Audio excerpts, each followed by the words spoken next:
आत्मा त्वं गिरिजामति सहचरा प्राणः शरीरं गृहं पूजा ते विषयोपभोगरचना निद्रा समाधिस्थिति संचारः पदयो प्रदक्षिणविधि स्तोत्राणि सर्वा गिरो यद्यत् कर्म करोमि तत्तदखिलं शंभोतवाराधनम।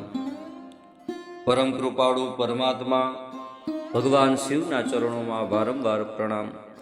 आवो भगवाननी आ पावन कथामां प्रवेश करिए।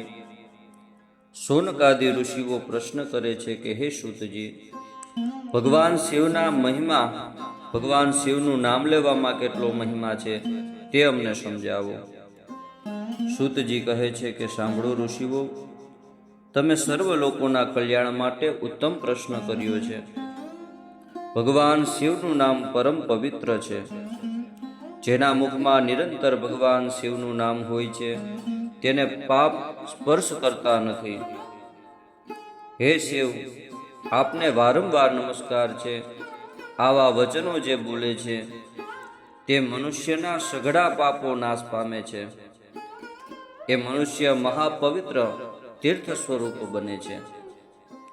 માત્ર આવા શિવ ભક્તનું દર્શન કરવાથી તીર્થ સેવનનું ફળ પ્રાપ્ત થાય છે। ત્રિવેણી સમાન ત્રણ સાધન પવિત્ર મનાયા છે: શિવનું નામ, ભસ્મ અને રુદ્રાક્ષ।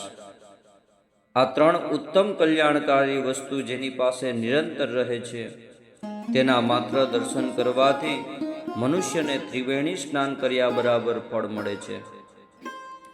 જેને શિવના નામ વિશે અખંડ ભક્તિ હોય છે તેની સર્વ પ્રકારે મુક્તિ થાય છે। જેણે અનેક જન્મોથી તપ કર્યું હોય તેને જ સર્વ પાપો અને તાપો મટાડનાર શિવના નામમાં ભક્તિ થાય છે।